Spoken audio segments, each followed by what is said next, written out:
Welcome back, and so let's make progress in our conversation now. And there's no better time than now, when there are economic pressures, when tempers flare, when human rights is on the threatened, for communities to band together. And which category of people help communities band together? They are the social workers, and that's why we're having this conversation on this day, the World Social Work Day. And joining us on the program to have this one and help us understand the importance of social work in all over the world now, not just in Nigeria, we have right here in our Lagos studio, Miss Osayi Alile. She's right here in our Lagos studio, and she is the Chief Executive Officer of the Aspire Coronation Trust Act Foundation and a prominent leader in the African social sector work. We also have right beside her Mr. Michael Ajayi, the Country Director of Enactus Nigeria. He joins us also in our Lagos studio.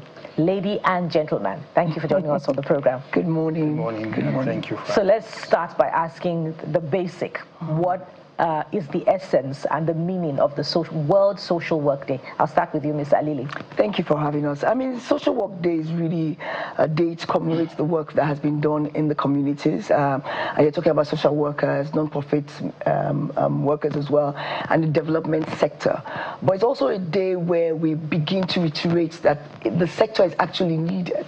And because once you have the public sector, the private sector, the next sector is the social sector. And we cannot leave them as is, because a lot of work is being done in the communities. And we are talking about what's happening in Nigeria and Africa. We see a lot of gaps. And the social sector has been the person and the industry that has covered those gaps for the government over the years. And we must do things to collaborate and work with them to make sure that these things happen. So what is the work of the social worker? A social worker is really a person that comes into a community to see what the issues are and says to themselves, what can we do and how can we do it better? But they don't never work alone. There are people that work with the government, because if you're looking at health now and you go to a community, maybe for my state, Edo State, and you're seeing, okay, what is the issues that they are dealing with there? The person is looking based on what the community actually needs. Because, with private sector, they are thinking about profits. Government is thinking about the mandate that has been given to them. But the social person is thinking about the community and the people that live in that community, and that's what their work is. So they are very driven by the vision, and they work with the soul and very compassionate about what is going on in the sector and in the communities. And then they say, okay, how can we come up with social and solution-based solutions? Now, Nigeria is a huge country with a population of more than 200 million.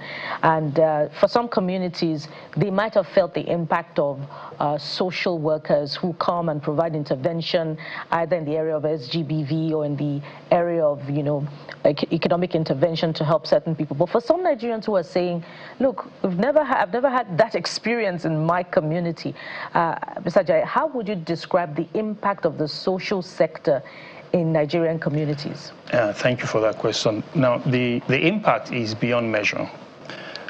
It may seem little, especially if you have not been directly impacted, but it's beyond measure, because the work that the social workers or the social sector embarks upon is altruistic. Right? People have the choice of working in the private sector or in the public sector, but they choose to work in the social sector because they have identified gaps in the society, and they're taking steps, investing their time, their resources, and other things that they have to deal with those issues. So if you look at the healthcare sector, for instance, there are lots of gaps all over the place. And then you see, if you go to certain communities, you find social workers or non-profit organizations who are bridging the gap, ensuring that people get the service that they deserve, at an affordable rate. And in many cases, thanks to partners and sponsors, they offer these services at no cost to the people. And these are people that the government should cater for in terms of healthcare delivery, or in terms of delivery of education and the likes of it. So they step in the gap and they do this. And overall, what you find is that the social sector provides an opportunity that enables people's quality of lives to improve, their standard of living to improve. And by doing that, you're reducing crime, you're inspiring hope, you're giving people a belief that something better is on the horizon, and therefore you're creating a better, more sustainable society. I'm looking at the different types of social workers, do a quick search on it so that I will know exactly where you fall in and how you are intervening, from clinical, child and families, school, social work, healthcare, mental health, and all of geriatrics and all of that. So let's start with what you do at your organization. Let me start with you, since we left off with you. So talk about your interventions. So at Enactors, we intervene in the space of youth development. Now, we believe very strongly that the youth of a nation is the lifeline of the nation. And so we must, as a people, make deliberate efforts to invest in their future today. Otherwise, there's no future for the nation, as it were. One of the gaps we have found is leadership amongst, look around you, whether in the political space, or even in corporate sector, you find people in leadership positions who have no business being in leadership positions simply because they do not understand the concept of leadership, first of all, and then have the courage to do the right things while in office. And so the time to begin to build leadership skills amongst young people is today, not tomorrow. Again, if you look at the economy, you find that in terms of entrepreneurship, entrepreneurs drive the economy. But there aren't so many deliberate attempts by the government to support entrepreneurs or to prepare young people to become successful entrepreneurs in the future. Of course, there are one or two activities going on here and there. But at Enactors, we look at some of these issues and we begin to engage with young people right where they are still in the university to put them through a process that helps them to develop that entrepreneurial mindset, to be able to build enterprises or to be able to apply those skills that they have acquired as in paid employment to become change makers, even if they are employed at the end of the day. And the way we operate with them is also to challenge them to look around their communities, identify problems, social problems, economic or environmental problems, and then create a solution to solve those problems and apply business principles to ensure that they are sustainable. So that process helps them to build those leadership skills, because leadership is really about service. We can give it any other definition, but it's really about service. And so when young people in the universities are engaged in community service, solving problems to liberate people from the hardship that they are encountering, or just being in those activities helps them to understand the whole concept of leadership, builds their leadership abilities, their teamwork ability, their ability to take initiative, their ability to work with other people and collaborate, to remain results-oriented, So that whole gamut of activities that we do help to build them in leadership and in entrepreneurship. So if I come to you as well, I don't know which area of specialization, talked about entrepreneurship and leadership, I don't know what that's the area, but one of the things that comes to mind as well in you responding, because I know a social worker has a role to play. I'm sure you heard what happened in Edo State with the bullying. I heard the kids have now been expelled. Yes. I understand their parents will be heading to court and all of that. From the social worker point of view, what will be your characterization of what you saw? What would be the kind of intervention to reposition those children, both the bully and the one that is being bullied? Is it the bullier? What's the right word? the people carry out the bullying and the person who is at the receiving end, in addition to your own expertise. Okay. If I'm a social worker, I will not answer that question publicly, because you're talking about children here. So right or wrong, you tend not to put this where we now deal with the root cause, not the person or the bully and the bullied, as we're calling it, because we're also very careful, because a lot of times in Nigeria we tend to just say somebody has done wrong, forgetting that they're below a certain age. No matter what they've done, you have to be very careful with those things.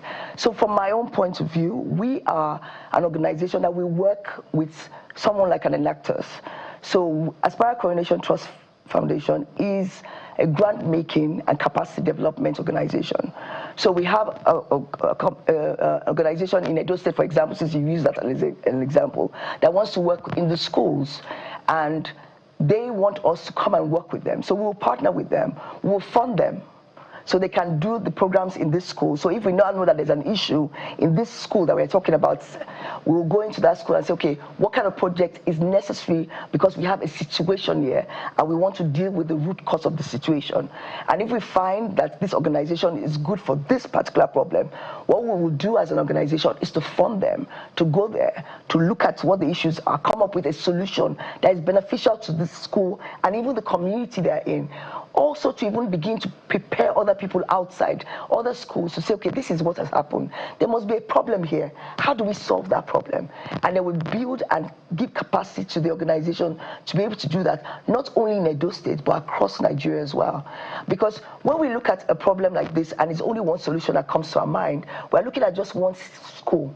But if you go across a lot of schools, and we've done a lot of work in all the states in Nigeria, so we deal with education, leadership, enterprise, and such like, we will see that we have a lot of root cause issues that we are dealing with. And so we're very, very concerned about who can we work with. I'm sorry to cut you off. Yeah, no problem. When you say root cause, you've mentioned it a couple of times. Yeah. Maybe you expatiate in London. So what you saw were two kids fighting and one bullying the other or something like that happening. And there's always something at the other end. It's never about just that particular fight. It might be the environment. Something has happened. What gives somebody the right and feel that they are bold enough to continue something continuously for a certain number, not 2 seconds, not 1 minute, not 2 minutes, not 3 minutes. There's a root cause. And for us, when we go into any situation, we don't go there and say, okay, because we saw something on TV, we want to solve something. We're asking questions. What's happening in the school? What's the disciplinary process? What is wrong? Why are the kids in this place feeling that this is the only solution they have to the problem? But because I don't know the back end, I won't give you a complete solution. But that's the way we work, because we find out that everything has a root cause. And so we as people sitting on the outside, we just come up with a solution. But when you go into a community, that might not be even the issue that you're dealing with. And we've seen it over and over again, even with health problems. You go into a community that has an issue with malaria. You say, well, the best thing to do is to bring out nets and put on all the, let's buy 10,000 nets and give all the families. You go there in another 2 years, and malaria numbers have jumped up. And you're wondering what's going on. And this is a real life example I'm giving you. Find out that that community, they bury their people with whites. So they're not going to put a net over their head. So you have to ask, what are the issues? How do we solve them? And what is the community about? And that's what a social worker does. He doesn't come up and just bring about a solution that he feels is necessary. He brings about a solution that solves the root problem, but also helps us that in the long term, we don't go back to this situation again. Mr. Ajayi, I know that you're itching to speak on this. You work with young people. Yes, you are invested in at least 20 states across the country, several institutions, and this is a case that is disturbing to a lot of people. But you approach young people in a different, from a different perspective, empower them and all of that. So is this a lack of empowering or empowering in the wrong way? Because obviously there's some power being shown here. So maybe we can take it up from empowering in the wrong way, because when we do not intentionally empower, we are actually, empowering. Okay, and so for young people of that age, one of the root causes may be something they have seen at home, they've experienced at home, right? And so there is no real mentoring, and guidance. There is no real role model at home. And so they grow up with certain traits and characteristics. And that is just a reflection of either the home or the society they belong to. And by the time they get to school, and you ask the questions, the first thing that comes to mind when something like that happens is, what are the policies, the laid down policies of the school concerning issues like bullying?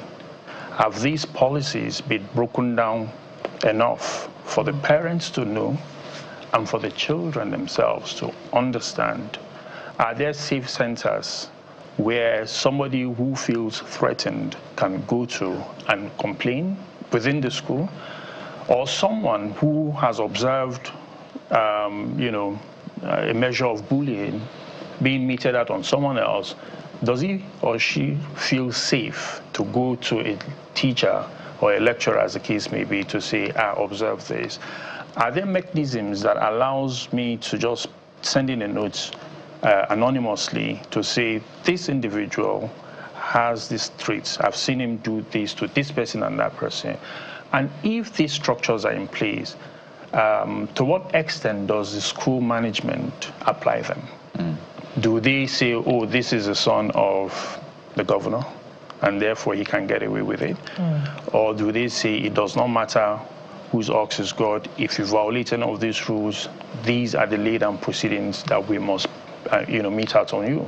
So if people get away with things, either because the management is negligent or the management did not even realize that anything is going on, then they will get emboldened.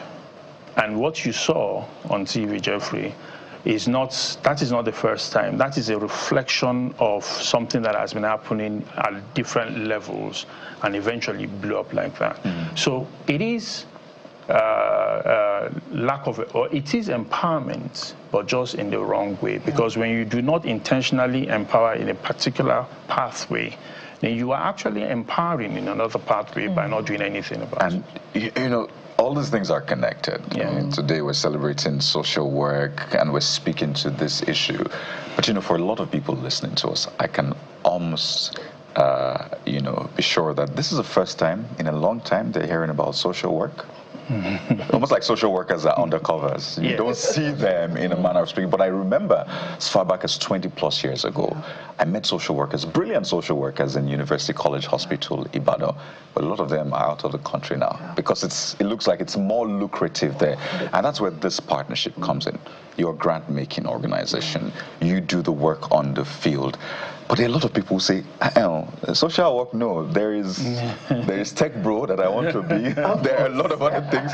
I'll not be a social worker. So I want us to establish first the benefit of partnership and why we must find a way to populate social work in Nigeria, funding, and of course getting the manpower as well. I mean, there's no work that can be done alone, especially in this time. And the numbers we're seeing is humongous. I mean, the issues, the gaps that we're seeing over and over again, it's not getting any better. And that's where partnerships come into play. The only way we work is through partnerships.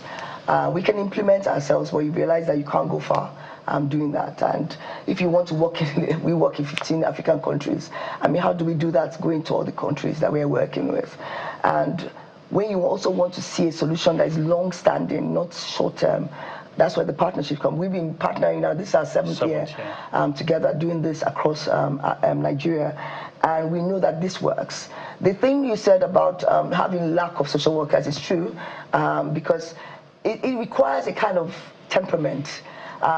Social workers or someone that works in the non-profit sector must have a temperament in their minds. They must realize that everything is based on how you feel in terms of what is important for a community. It's not about how you feel, but what is important for the community and people that you're working with.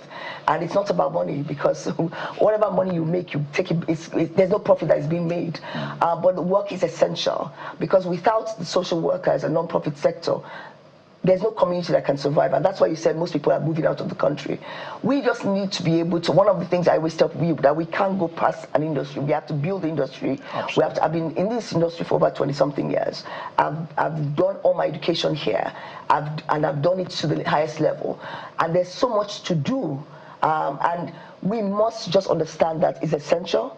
We must understand that there's a gap that needs to be filled, and we must realize that a lot of people are working in the community, and they've been doing it for 50-odd years, and they're doing an exceptional work. But how do we as individuals or private institutions or even government come into play to make sure that there's a plug for them, that they can get the funding that is required, that the organization can be built to a certain extent that is sustainable, past the founder and the leader that is there right now. So those are the things that we are thinking about and saying, what can we do and how can we do things better? We've talked about the Edo situation, which points to something significant that is happening in society. Home dysfunctionality, possibly. There could be other reasons, but talk to us broadly now about the work that you've done in Nigerian communities and help us understand what are the leading societal problems that you have been able to address. And then I'm going to come to you to talk to us about what informs your decision to fund which particular problem that you identify in societies. But let's start with you. Yeah, so I'll just quickly drive to one of the examples that comes to mind. I mean, we've done this for 7 years. A few years ago, one of our teams in Ekiti State University, just a few years ago, not 50 years ago, not 100 years ago, discovered a community in that state where female genital mutilation was still actively practiced in Nigeria. Not only was it being actively practiced, the gatekeepers and the community people believed it was okay. Why? Because it's a cultural thing that was passed down from generation to generation. Now, this kind of partnership, this particular partnership, we call it the ACT Foundation Leadership Challenge. What we do with it is to inspire our students to identify such bad cultural practices that have been normalized or in the process of being normalized in our communities, identify them and make an attempt to solve them. So once they identify that particular issue, students, undergraduate students in that university organized themselves and went into the community, engaged the gatekeepers, community leaders, traditional leaders, the women leaders in the community, and began to educate them. It took a while, but the practice began to go down the hill, simply because some students, some obscure students, stepped into the situation and said, this is a problem, and these are the reasons why it is a problem. It was a community-wide sensitization program, having meetings in front of the chiefs or the community leaders' house and bringing all these leaders and everyone else, bringing the women to get involved. And the women, the ones that, interestingly, it is the women who facilitate those kind of activities in those communities.